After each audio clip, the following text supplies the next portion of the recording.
But it's crazy. I'll never forget my dad, who became my biggest cheerleader. Even during those tough times. It was a Monday night. I'll never forget this. I think it was back in March. I write about this in my book, where he called me. I was at my aunt's house in Chicago, and it's whenever, I always talk to my parents every day, but it's always mom who calls and hands the phone to dad. So my dad was calling, and I thought, okay, for sure somebody died or there's been an accident.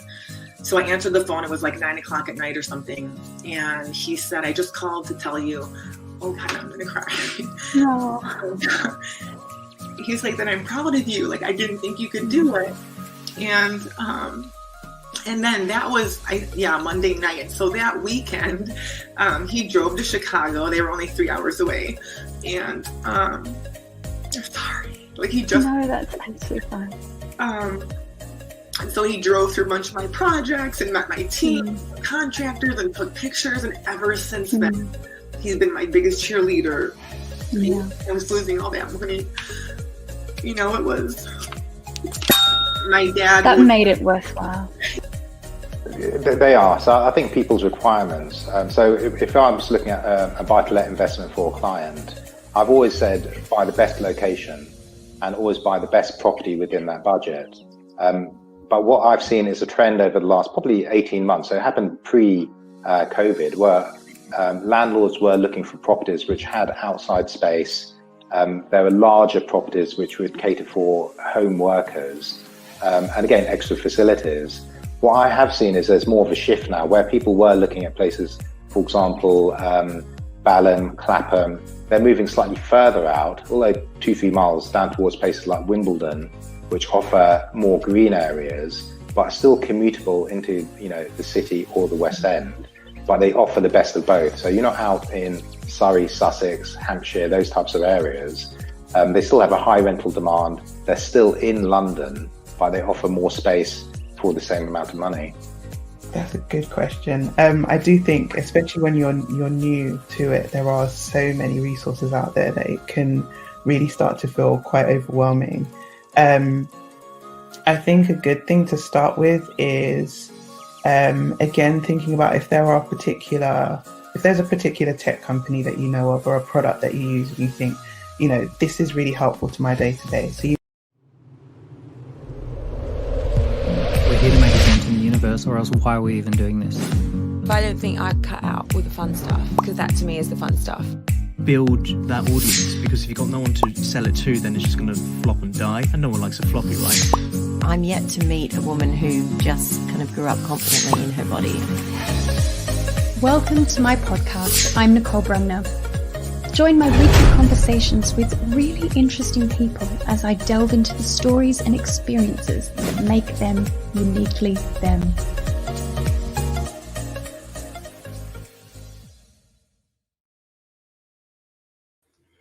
Welcome back to my podcast this week, and I'm here, if you can see me, with a bit of an injured nose after a minor operation earlier this week. So I'm a bit swollen, a bit nasal, a bit battered and bruised, but I'm here.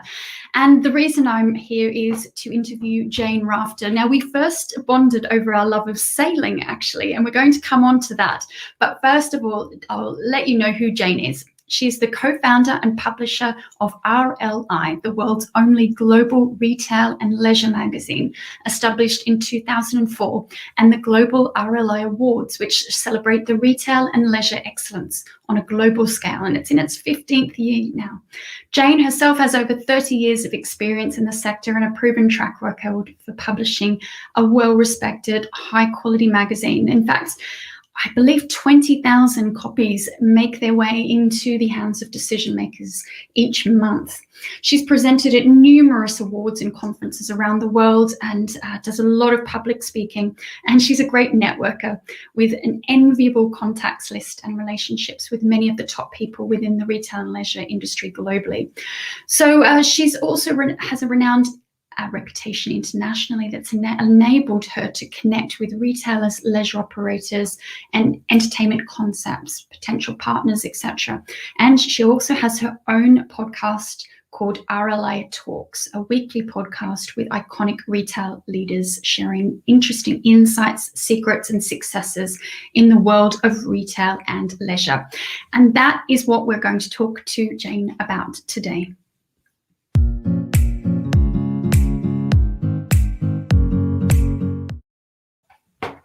Hi, Jayne, welcome. Thank you for joining me. No, it's nice to be here. Thank you for inviting me. Now, I have to confess that we did try to do this over summer from the yacht, and it didn't quite work out, did it? So here we are, stuck indoors and talking now. But at least it's sunny where you are and where I am, which is always a bonus. Yeah, it's such a shame that we can't actually get out and travel. So I've really got itchy feet now, so I can't wait to get back on a plane. You must, because it's your business, the retail industry, of course, but also the leisure industry, which is the travel industry often, and which must make up a vast amount of the leisure sector. So when we were researching, or when we were talking about doing this, you were saying how you are very hands-on in the research that you do. You do go out and visit globally the retail and leisure concepts that you cover. So take us through what a normal week or month might look like for you when there is no pandemic. When there is no pandemic, it's hard to actually think back so long now, isn't it? I came back from Bahrain 2 days before lockdown last year. So I'd visited Saudi Arabia, Dubai, and I was in Bahrain to look at a new iconic destination called Mall of Dil Munia, which has got some really good immersive retail and leisure attractions. And since then, I've not been able to get out of the country. So I'm desperate to get back on a plane. I was supposed to be going back to Dubai early March for the retail summit, which unfortunately has now had to go virtual because they cancelled all the flights to and from the UAE. But it is nice to actually be able to go around the world and take a look at new shopping centres, new destinations, and what's happening out there as well. Obviously, it gives you a lot of food for thought about where the industry is going as well, and what's going to be attracting people going forward. After the pandemic and after everybody's been locked down for months on end, I think there's going to be an explosion of all these experiences that people want to go to. So shopping malls and owners are going to be looking at reinventing their destinations to meet this surge. And what do you think that looks like? Because you mentioned immersive attractions, and what are you seeing, and will this trickle down to our high streets here in the UK as well? Yeah, I mean, everybody said the high street is dead. I don't believe that the high street is dead. It just needs reinventing. People are going to be looking for something different following the pandemic. We've all spent the last 12 months with our families discovering new opportunities. We've had this great reset, this mind reset, where we've been able to actually just sit back and pause and reflect on what's new and what's going to be going forward, and transformational changes both in our personal and private lives, etc. And I think with all this family orientated togetherness, you know, these new attractions are going to be exactly that, bringing people together, spending more time together. And I think there's some interesting concepts on the horizon, whether it's the new like Fight Club, where it's the interactive darts and the top golfs, and Front Grid are doing this amazing concept where you can fly through and different concepts around the world. All this AR and immersive entertainment and that as well. So I think those are going to be the big key trends and concepts going forward in the leisure and the hospitality industry. And of course, everybody is going to have saved all this money on not going out, so that when we are finally out of lockdown, I do think that the F&B, the hospitality and the leisure industries will thrive. I do think these concepts, people will want to go out for meals now. They literally, they will be spending money on going out, enjoying themselves, even going to the cinema. Netflix has become a big thing. But to be able to physically go out for a meal and go to a movie, I think that will all come back. Absolutely. I feel so caged. I've finished Netflix. I've watched everything. And now I'm just craving, like you and like everyone, really, just that physical touch, that interaction with people. It's just people watching. We're sit between our walls, don't we, and only watch what's on our screen. So we are really craving that. We also saw over summer, when the government introduced the discount for dining out, I forgot what it was called now, we saw a surge in people taking up that opportunity. So clearly you believe that that's going to happen going forward. But what happens, or what is happening to the F&B sector right now? How are they surviving? It's a really difficult one, isn't it? Because even though government has put in place all these different help out schemes, a lot of these brands are they're just going because there isn't that sufficient help with being put in either lockdown or one after another. Personally, I'm so frustrated with all these lockdowns now. I just think to a certain extent that, once we've had these injections, we need to be able to get on with our lives. Otherwise, the industry, the retailers, the leisure hospitality, how are they going to come back from all of this? I think a lot of them are still doing these takeaways. But if you think about it, to get some of these really good takeaways, driving half an hour, by the time it comes back, it doesn't even taste the same. It's not that same experience, is it? So I really do feel, and I think going forward, the government is going to have to look at how they can help the industry more, whether it be by all these rent rebates that they're talking about before the next financial year. I think there's got to be something that's put in place to help these businesses going forward. And it's interesting if you look at some of whether it's the British Retail Consortium, and I get emails every day, they're petitioning for different rebates and things like that for the industry. And I really do think that the government is going to have to step up now on that side to help the industry going forward. Yeah, that's right. And on the rental receipts side, on the other side of that, with landlords for the retail sector last quarter were only expecting to recoup about, I think it was 13% for the retail sector. And that's a huge knock-on effect on the landlords as well. And then they've obviously got loans and bank debt. So it really does knock on to every step of that chain. And just looking at some of the latest research points that have come out today, non-food retailers see a 22 billion sales hit due to COVID.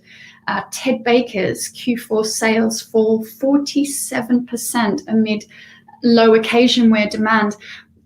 Like you, we don't go out anymore, so we don't need fancy clothes. All we need is a nice top that looks good on Zoom. So clearly, everything's changing, and it can't last forever, can it? I do think, though, it's like when everybody is going to go back out, once we get the injections and there's going to be a surge in the F&B, leisure, hospitality markets, I do think that people will start spending in retail. We all want a new wardrobe. We're sick of, it started to be really exciting that we can actually wear our fitness stuff. People will wear the tops that we can do Zoom calls, but then we might have our fitness stuff on the bottom. But I think that will change as well. I think people will want to go out. They will want a new wardrobe.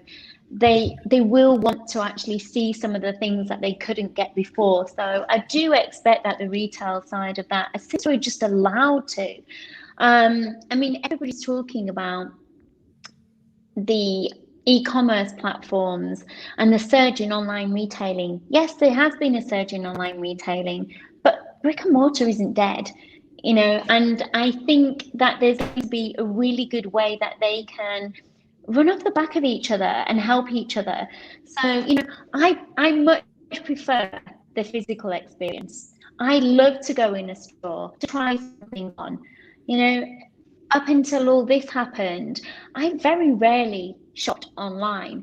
You know, you would get it and then the size would be wrong, you had the hassle of sending it back and everything else. And I just love that physical experience where you can touch and feel and try on. I mean, I think I'm a retailer's dream, so that's probably, but I really do, you know, I love shopping. So it has been very, I have saved a lot of money over the last couple of months, but, you know. Ready for us to be let out. Yeah, exactly. You try buying a man's suit online with all the different variable fittings. It is impossible. As for men, I really think it's very, very difficult to buy online. And yeah, looking at some of the statistics that you were talking about, how there's this trend that's accelerated of the digital retailing, and also a personalization, and I guess brands becoming more savvy about what they can, how they can deliver a personalized approach, and contactless shopping. I know for my Christmas present, it was bought over the phone and then collected from the Blue Water here in Kent. So while there was still a requirement to see that product, and that's what you're talking about. And also, I think what people who are saying that the high street is dead are missing is that this is also a leisure activity. I have a 9-year-old daughter going on 16, and for her favorite day out is Blue Water, and to just go around the shop. She might not even buy anything apart from a smoothie, a boost juice, that's it. But it's that whole leisure side, and that is what we're missing, and that's what we can't discount in all of this, isn't it? I think there's going to be, going forward, a lot of reverse roles. So the in-store and online, a re-examination of in-store versus online shopping priorities. You know, you've got that evolving loyalty equation as well, customer service, customer experience. But I think that all this digital and this transformation strategies are great because, you know, we've spearheaded years and years worth of transformation strategies in a matter of months. I mean, I've interviewed lots of people via the RLI Talks podcast about how they've transformed their businesses. And one of the ones that I always distinctly remember is a really good close friend, colleague, Patrick Shaloub, who's the founder of the luxury powerhouse in Dubai, the Shaloub Group. And when I was talking to him really early on in the podcast last year, I think it was around May time, they literally, in a matter of months, spearheaded years of transformation. And I think that's what has been a good thing to come out of all of this, because it's given us a chance to look at what we were doing wrong, because retail was struggling before the pandemic. I think a lot of people forget about that. Yeah.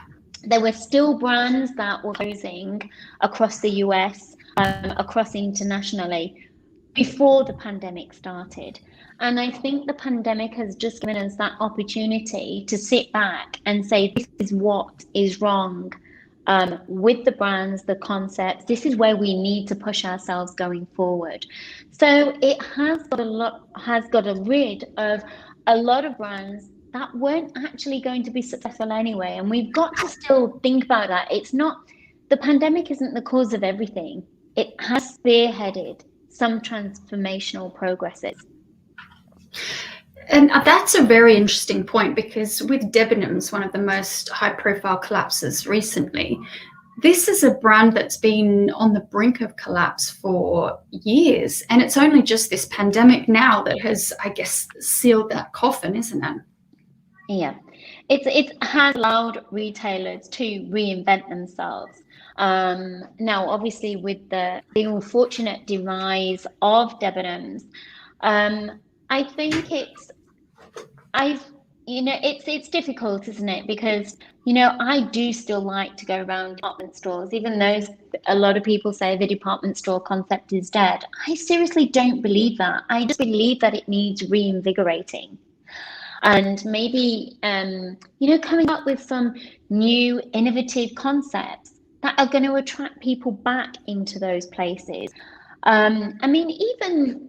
Even some of the stores like John Lewis and Selfridges and people like that, they've still had their difficulties and challenges throughout the pandemic, but they're surviving because they're reinventing themselves. And I think that's what is going to spearhead us forward. I think it's going to be interesting, obviously, Boohoo having taken over the Debenhams concept, they want to do that and put it online to have this huge one e-commerce platform. But they want to actually enhance themselves into other markets, such as the beauty space and the homeware space. And obviously by acquiring Debenhams, that gives them the opportunity to do that. But I do think it's all about looking at how we can do things differently and how these stores can collaborate differently, what they can offer their consumers. And I think the people who are going to look at what's ahead and who are literally taking these steps forward now are going to be those that thrive in the aftermath of this pandemic. The trend that you're talking about, or that acceleration, is something that I'm hearing from every single person I speak to, no matter what sector that they're in, is that there's nothing new coming out of this pandemic. There's just an acceleration of trends that were already in play, and it's forced people to act on them very, very quickly. With let's turn now to RLI, or Retail and Leisure Industry Magazine. How many years has it been running now, and where did the idea come from? So RLI was launched with my business partner, who's my husband, in December 2004, and our first issue came out in March 2005. It's quite an interesting story behind it, because I was working for another publishing company, a UK publishing company, which was actually my husband's brother's publication. So it's kind of been a family thing all along. But I launched a UK magazine for retail and leisure sectors. And when I was at an event in the UK, a couple of then industry icons, Joseph Wan, who was then the CEO of Harvey Nichols, and Chris Williams, then the property director of M&S, said, "Jayne, you have a really good magazine, but nobody is covering the whole of retail and leisure globally. There's nobody to look at any expansion programs, highlighting any new shopping center destinations. You really should look at doing something that can highlight the world of retail and leisure globally." So that's how really RLI was born. And to this day, I'm still amazed, but to this day, even though there are national publications focusing on the retail and leisure sectors, there isn't a global one apart from ourselves 17 years on. So it's quite good that we've kept collaborating with the industry, keeping people connected. And I think the last 12 months has been very difficult, obviously, for the publishing industry and publications like ourselves.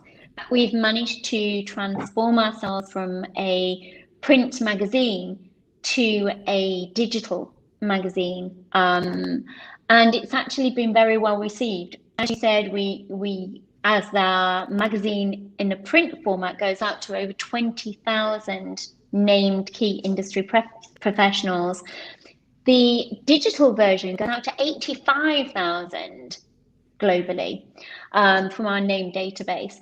So we've been able to keep more of the world connected with what's going on, and that's been really well received. So I think going forward, that's a learning curve from ourselves as well, because everybody's loving the new format. They can read it on the go, on the plane, when they can travel, and everything else. So I think it's something that we will now keep, as well as do the print format when we're going to events as well.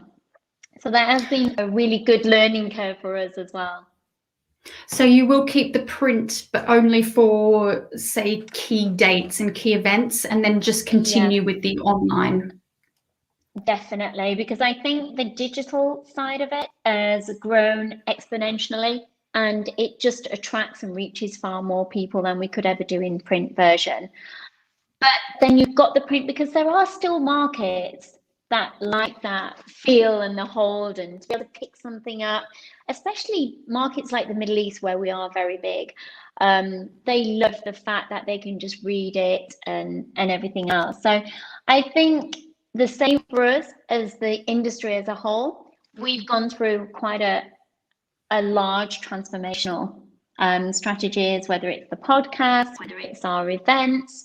We had to hold our awards virtual last year.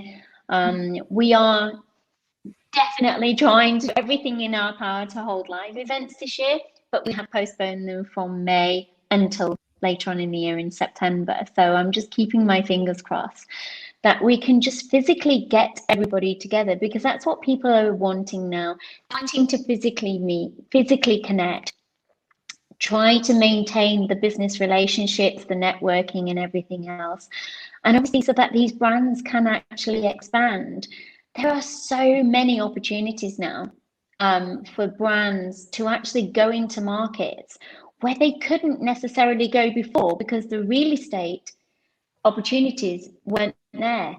Markets might have been saturated, or markets were too expensive for those brands to locate in. Whereas now there's quite lots of opportunities for those brands to expand, which is another good thing from the pandemic, if we can say anything good has come from it.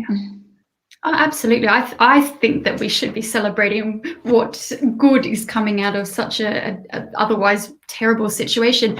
When you say that there are more opportunities for these brands that perhaps couldn't move forward into these areas before, is that because the price of leases has come down, or there are more vacancies, or people are just more open to collaborations or more online offerings, or is it a combination of all of that? It's definitely a combination of everything. Prices have allowed the market to be more accessible to brands that perhaps couldn't access them previously.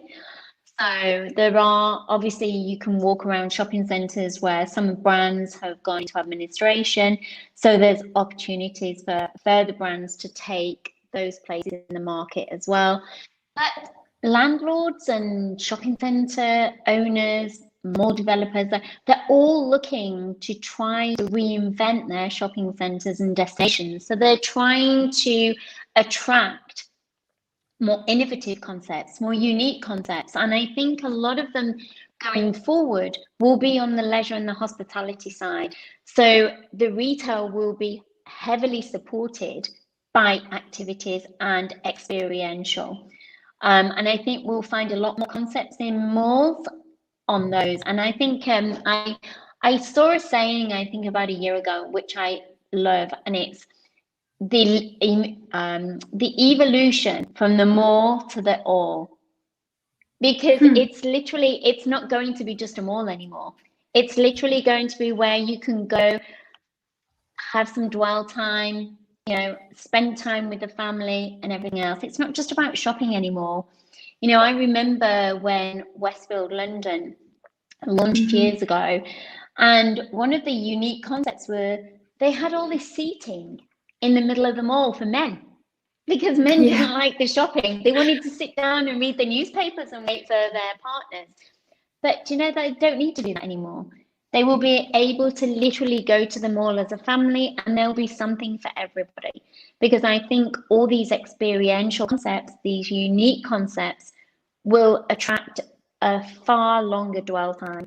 And I think if you look around the world, the Middle East is doing some amazing jobs at all these new, unique, innovative destinations that offer far more than just shopping. And when you go to the Middle East, it is part of your tourist itinerary is to go and visit some of these shopping destinations, just because they offer so much more. It is interesting as an Australian, where Westfield is founded, to watch how Westfield revolutionized the shopping experience here in the UK. I think it was back in 2004. I think it launched, didn't it? Out at Shepherd's Bush in London. And at the time, I think some 15, 20 years ago, Westfield Australia was the best performing stock on the Australian Stock Exchange. And had you invested even, I think, just $1,000 in that, you'd be worth well over tens of millions, because it has revolutionized. And yet that's just the first step in this evolutionary process. What can landlords do you think, to help these newer concepts and attract more innovative concepts to their premises? I think there's a number of things that landlords are doing at the moment to work with retailers. There's a number of different, they're actually looking at how they can put together some digital strategies so that they can do both online and help the actual retailers, so that they've got an online strategy and obviously a physical in-store strategy. A lot of people are doing some innovative concepts that have been around in certain shopping centres for a while, but I think we'll see a lot more of it, where you've got some innovative food courts. So where you've got this changeover and you can do food stations that come in for 6 weeks and then they're changing all the time, so that you're getting different experiences. They're launching their own, at the moment, some of them are launching their own marketplaces, so that they can actually help the brands by putting all brands online in one marketplace and still get the footfall. So I think going forward, landlords and retailers will collaborate a lot more to bring about experiences that they can work together on, so that there's a seamless way that they can attract the footfall and do something different. I think there's going to be a lot of new concepts out there that help the retailer going forward with all the new artificial intelligence and the way that shopping centres are going to manage their footfall. So I think that's going to be interesting to watch.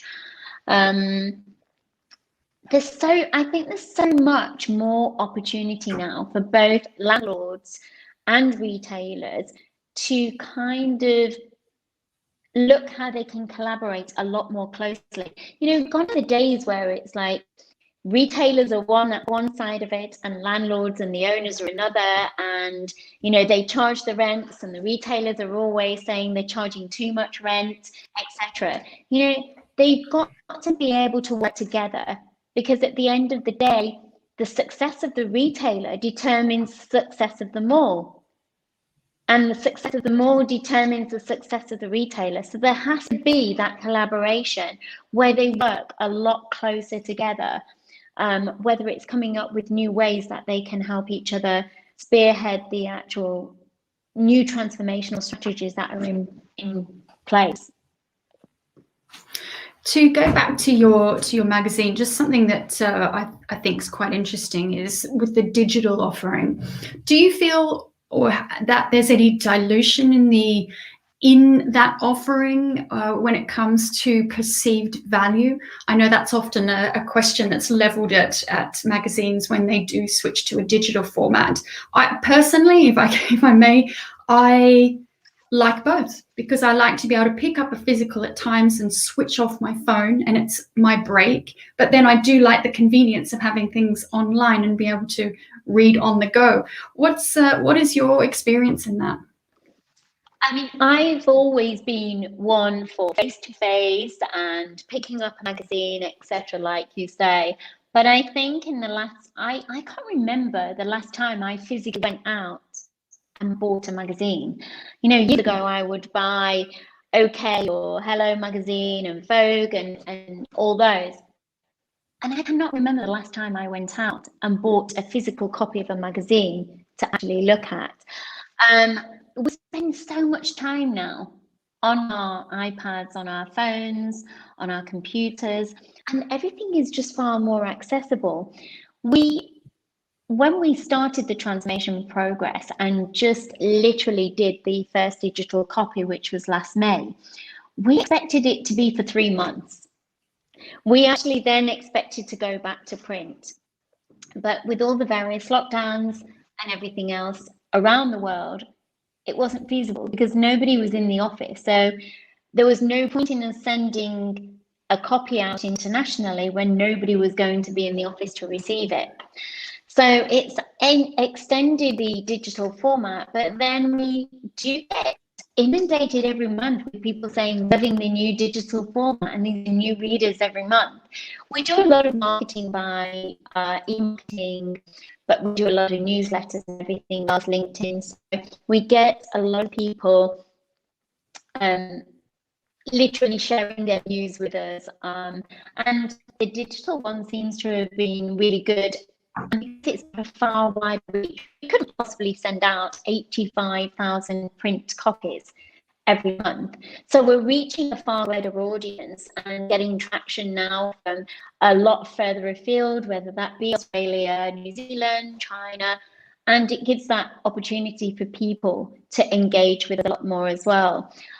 But I do want to still keep the print, and I think it's important, especially RLI is the chosen global media partner for every retail real estate event globally. So I think it's important to keep that connection and have our magazines on show when we can as well, so that we've got the best of both worlds.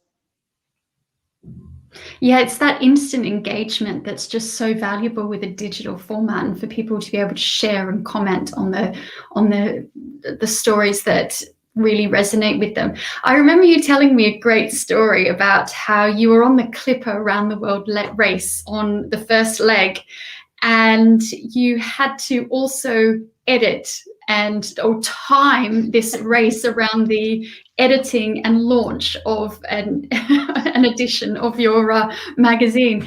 So which takes us perfectly into the sailing part of this conversation. So Clipper, that's a really quite challenging yacht race. How did you get involved in that? It's really funny that I went sailing for the first time about, it must be nearly 15 years ago now. And I was just with a client whilst I was in Hong Kong, and they invited me on the boat. I'd never been sailing in my life. And I decided to go with them, but it was literally on the day that I was traveling home. So I was all set to go to the airport, but decided to go sailing. And what they didn't tell me is that we were going to be in a race. So it was the first time I'd ever stepped foot on a sailing yacht, and then to be told, well, we're in this race. So, and then when they shouted tack, the boat would actually go on its side and you just slide right down. And I remember on one of them, you have to move so quickly that I didn't quite move fast enough. And I literally slid over the side of the boat and I was hanging on. So half of me was in the water and I was supposed to be flying at night. And so they dragged me back on board, and it was, at the time it was like quite what's just happened, but looking back it is quite funny. But we did go on to actually come, I think, second in the whole of this race. So they actually got me to go up and collect the cup. So I never really thought about anything of it for the next few years. It was just one of the things that we did when we were away. You networked with everyone. You just took part in all the outings, everything that they did. And then it was I think it was our wedding anniversary. We decided to go to the lakes, and some friends of ours had a boat, sailing yacht on Lake Windermere.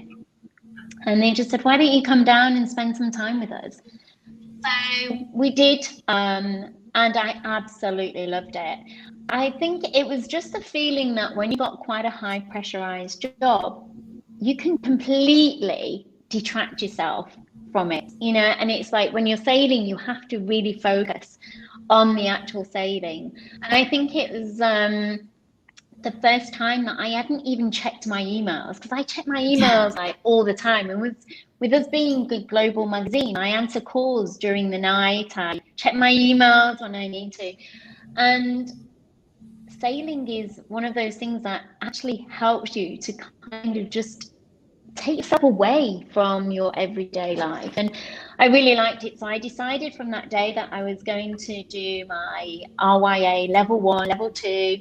And my husband always asks, because if I decide that I'm going to do something, I always love a challenge, and I'm always trying to do something that's a new challenge.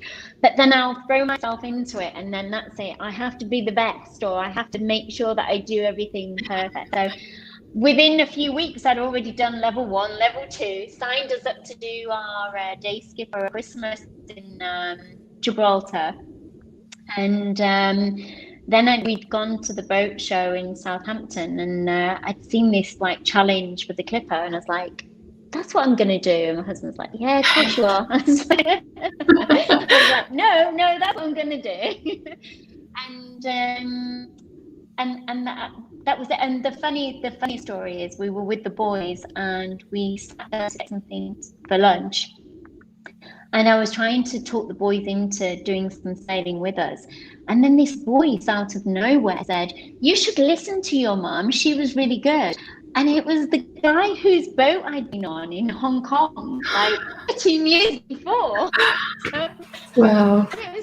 it was just surreal. And he was literally to come over to the UK because they were relocating, and they were thinking of bringing the boat over. So it was just one of those surreal moments. And then the following year, I think, January, I literally signed myself up for the clipper, and just set to do the 1920 race. And then I was really pleased when we all got chosen from our teams to be part of the UNICEF team, because then it was like giving back and doing it for a real cause as well.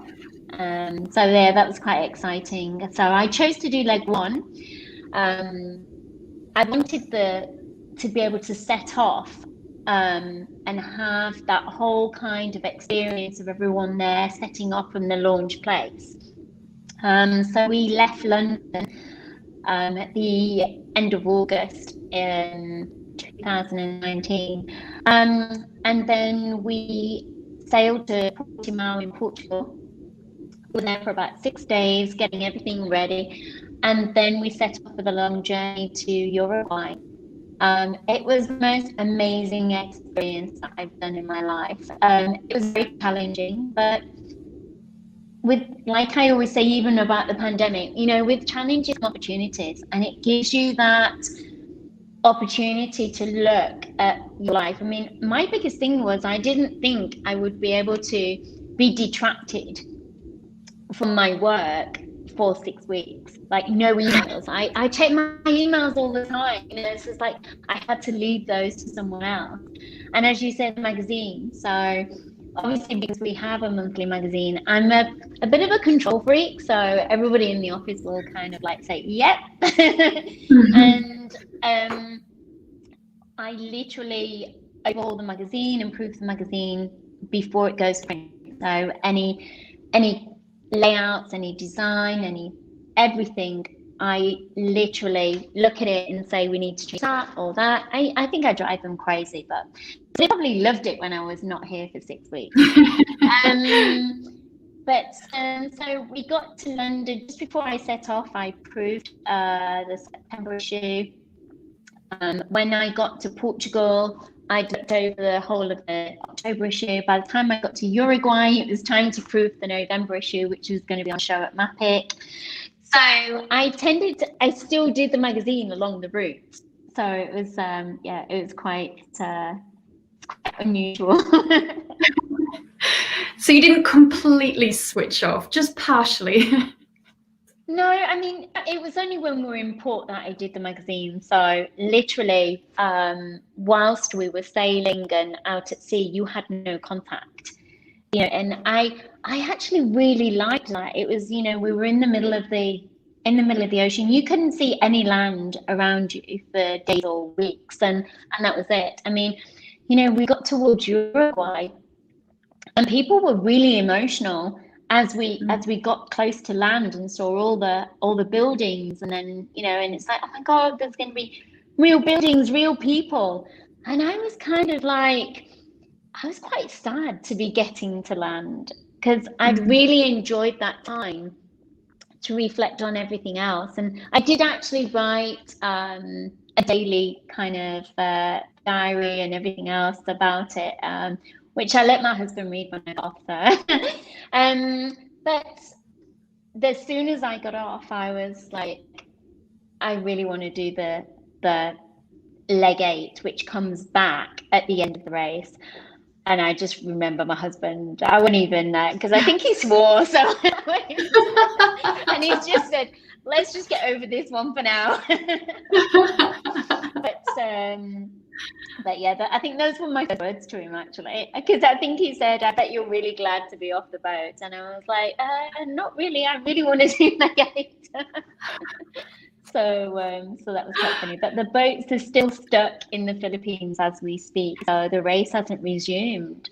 It came to a stop in March last year, because we were going to go out and visit them in Zhuhai, because I was going to visit one of our clients, Hans Retail.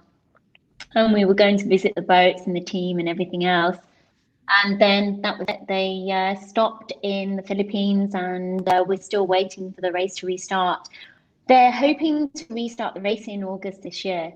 So we will just have to wait and see, because obviously with travel and everything else, I'm not 100% sure that's going to happen, but fingers crossed. Do you think you'll do it again?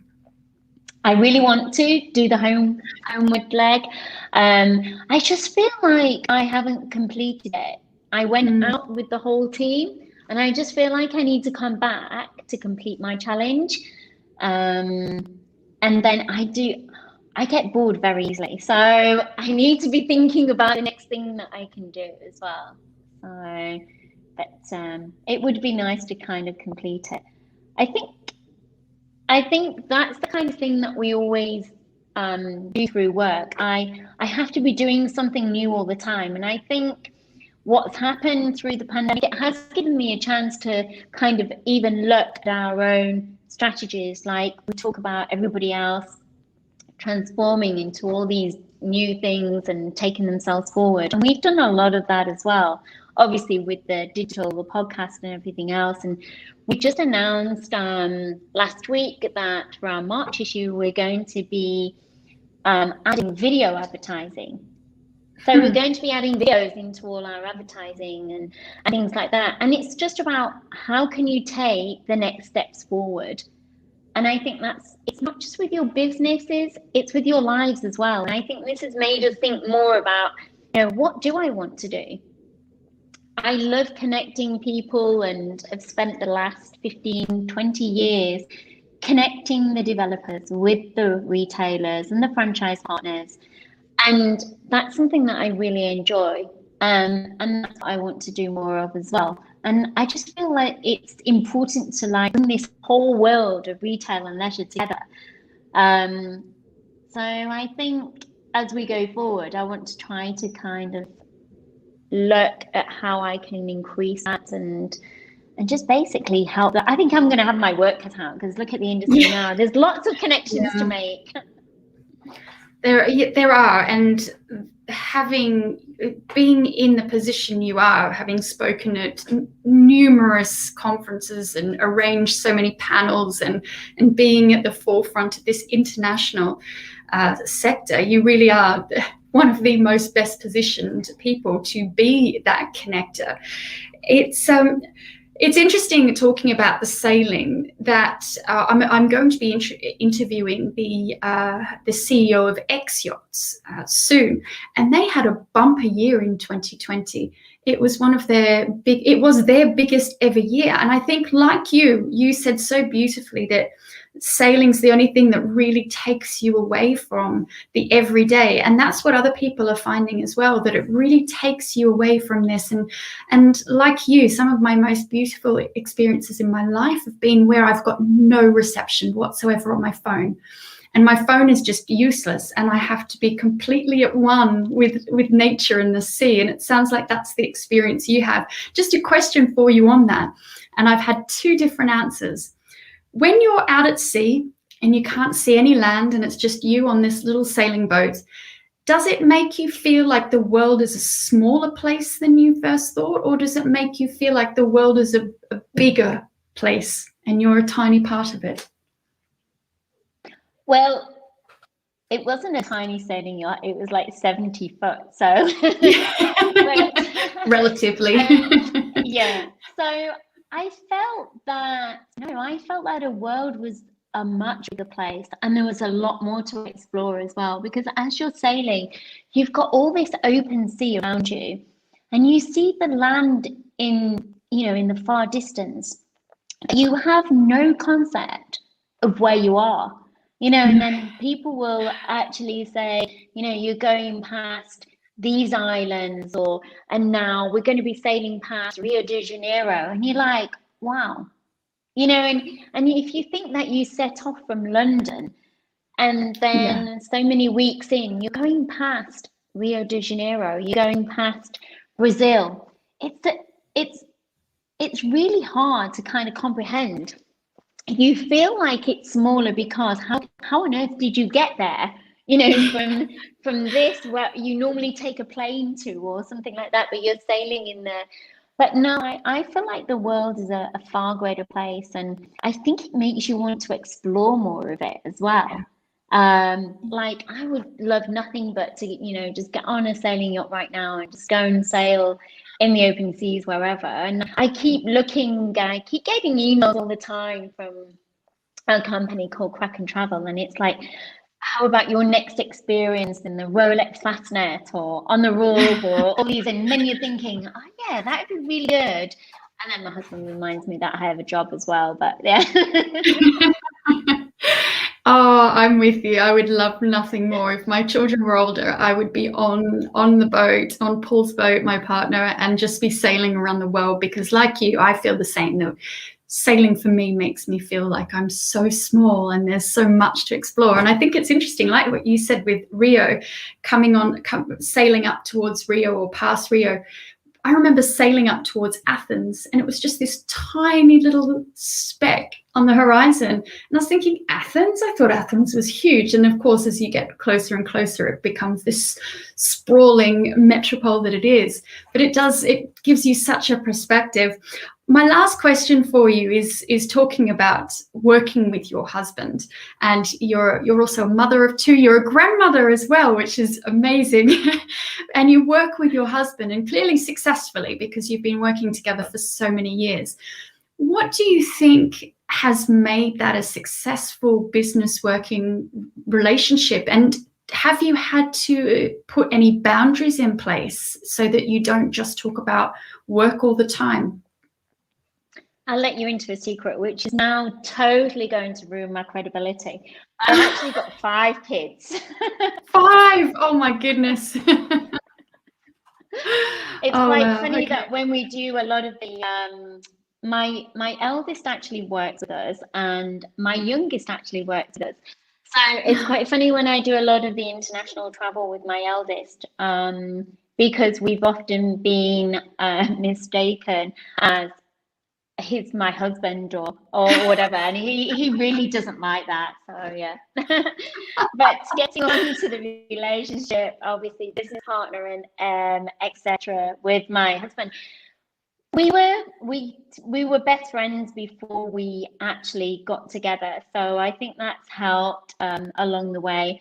I won't say it's kind of all plain sailing, because obviously spending every hour of every day is sometimes quite challenging, but obviously we're still here, so I suppose that says a lot.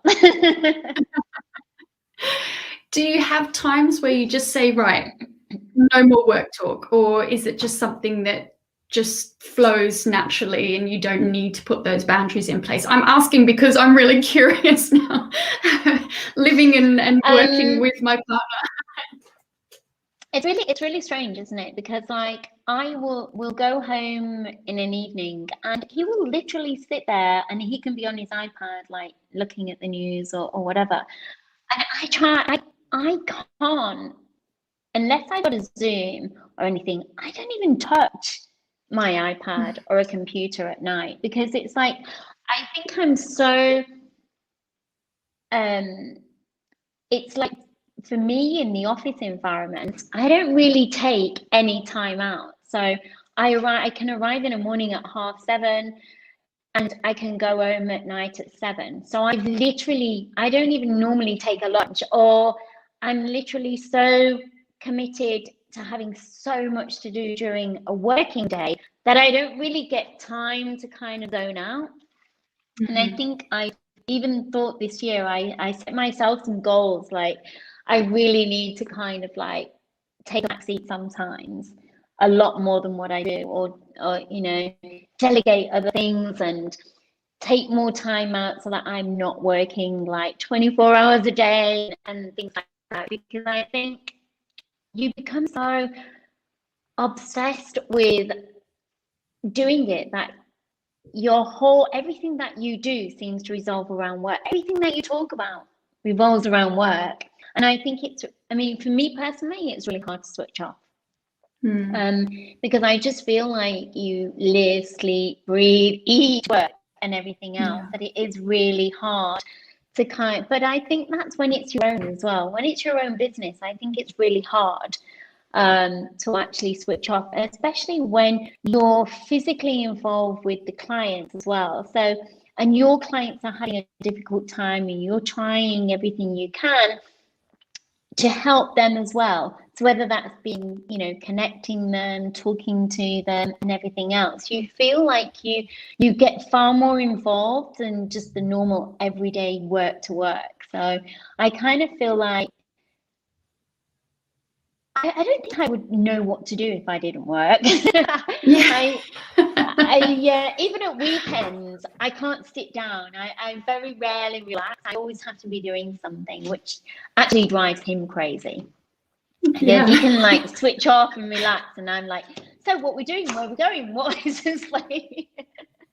I have to be doing I relate all the time. And I don't think you ever switch off. Like I will even, you know, WhatsApp, whether it's my Middle East clients, some of my US clients and things like that. And we'll just have conversations.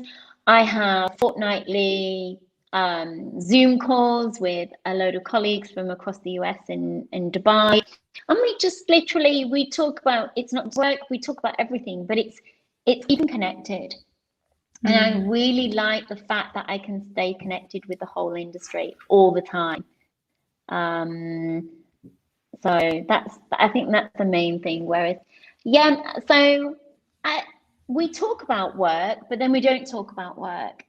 It's, you know, if there's something that we need to discuss, then we'll talk about it. And if there isn't, he's really good at switching off, whereas I can't switch off. Yeah, I'm the same. That's the same in our relationship. And these personal relationships that you've built have really served you well over the last 3 decades, and that shows with your success. Jayne, thank you so much for joining me today. It's a talk that we've been trying to hold for so long, so I'm really pleased that we finally got there. And thank you very much for all your insights. Really appreciated it. No, it's been great, and it's been great to finally connect with you. And I wish you a good continuing podcast, and stay safe, and let's stay connected as well. I think that's really important. Yes, let's go sailing. Definitely. Oh, now you're talking my language. Absolutely. Thank you, Jayne. And thank you all who listened to us live. It was really insightful. I think for me, some of the takeaways is that it is about adapting, and it's about this continual evolution and this acceleration of evolution towards a new and improved retail sector that includes the digital, the personalization, but it's still here. The retail industry is still here. It's not really going anywhere. It's just changing. So thank you very much to Jayne for highlighting that to us today. Now, next week, we don't have any live podcasts because it's the school holidays and I'm taking some time out, but we do have a couple recorded and we're catching up with Eleanor, who we missed this week because of my little operation. So there will be podcasts coming out, and this one with Jayne will be coming out on Monday morning. So thank you again, and don't forget to review, rate, subscribe. And also I've got a new newsletter, so head over to my Instagram, link in bio. You can find out where to subscribe to that. Thank you very much. Seen it completely, and they've done a great job kicking off.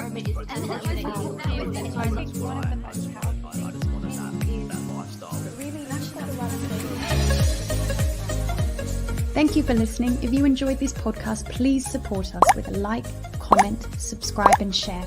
And you can always join the conversation live across my YouTube, Facebook and LinkedIn pages at 1 p.m. every Thursday. See you there soon.